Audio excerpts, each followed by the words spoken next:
அனைவருக்கும் வணக்கம். தெய்வீக பலன்கள் சேனல் சார்பாக தங்களை அன்புடன் வரவேற்கிறோம். இன்று நம் காணொலியில் காண விரும்புவது கோயில் திருவிழா தத்துவ சிறப்புகளை பற்றி இந்த காணொலியில் விரிவாக பார்க்கலாம். வாருங்கள் காணொலிக்கு செல்லலாம். மறக்காமல் ஒரு சப்ஸ்கிரைப் செய்யவும். ஆலயங்களில் 10 அல்லது 12 நாட்கள் மிக சிறப்பாக பூஜைகள் நடத்தி அங்குள்ள மூர்த்திகளின் திருவுருவங்களை பலவித வாகனங்களின் மேல் எழுந்தருளச் செய்து கோவில் பிரகாரங்களிலும் வீதிகளிலும் நடத்தும் விழாவுக்கு திருவிழா என்று பெயர். இதனை மகோற்சவம் எனவும் பிரம்மோற்சவம் எனவும் கூறுவர்.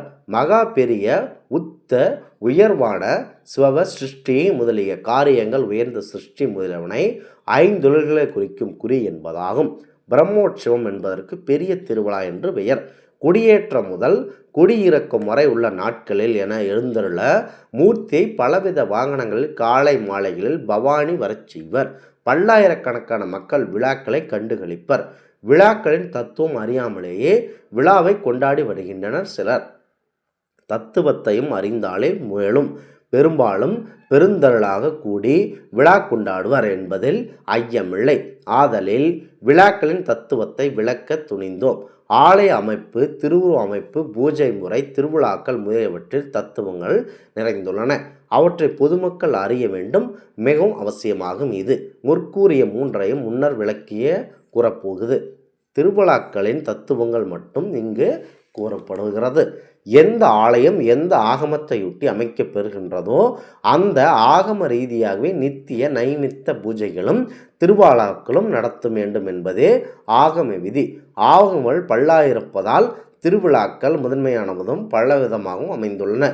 ஊர்கள் தோறும் கோவில்கள் தோறும் விழாக்களின் வேறுபாடுகள் காண்பதற்கு இதுவே காரணம். திருவிழா நடத்த வேண்டிய நாட்கள் பற்றியும் ஆகம வேறுன்னு கூறப்படுகிறது. ஒரு நாள் முதல் 21 நாட்கள் வரை திருவிழாக்கள் நடைபெறுகின்றன. கொடியேற்றம் கொடியிருக்கும் வரை 10 நாட்கள் விழா நடத்தப்படவும் உள்ளன. கொடியேற்றத்துக்கு முன்தினம் விநாயகர் விழா நடத்துவது உண்டு. திருவிழாக்கள் முக்கியமாக நடத்த வேண்டியது கிரியைகள் 18 ஆகும்.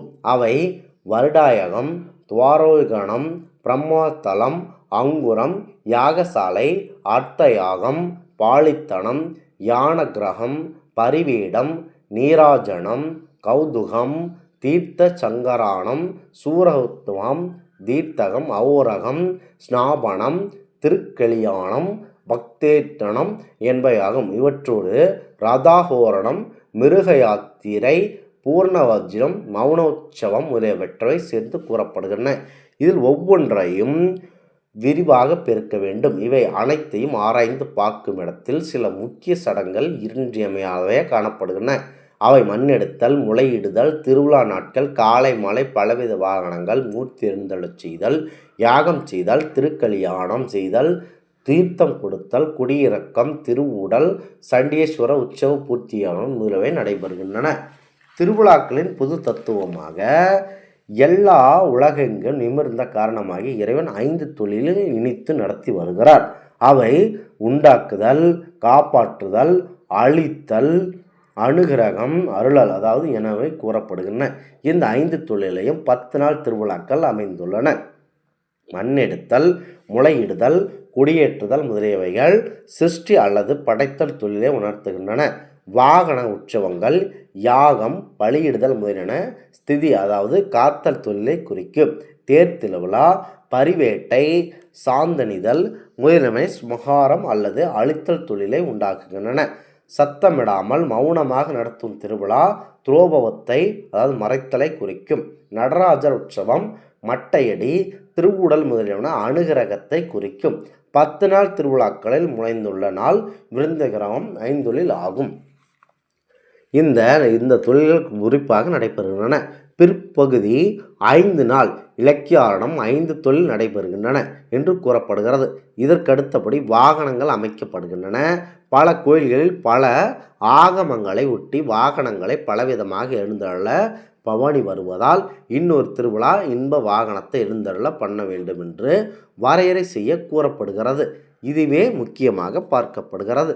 முதல் திருவிழா அன்று எல்லா கோவில்களிலும் குடியேற்றம் அந்த ஆலயத்தில் உள்ள மூர்த்தியின் கொடியேற்றப்படுகிறது. அடுத்ததாக வாகனத்தின் உருவத்தை ஒட்டி கொடியில் எழுதி அந்த பூஜை செய்து கொடிமரத்தின் உச்சியில் ஏற்றுவதற்கு உமாபவாதி சிவாச்சாரியார் நாம் பாடிய கொடி காவல் வாயில் கொடியேற்று விழாவை தத்துவத்தை விளக்கியுள்ளது. தத்துவங்கள் தோன்றும் முறையினை கொடியேற்று விழா விளக்குகிறது.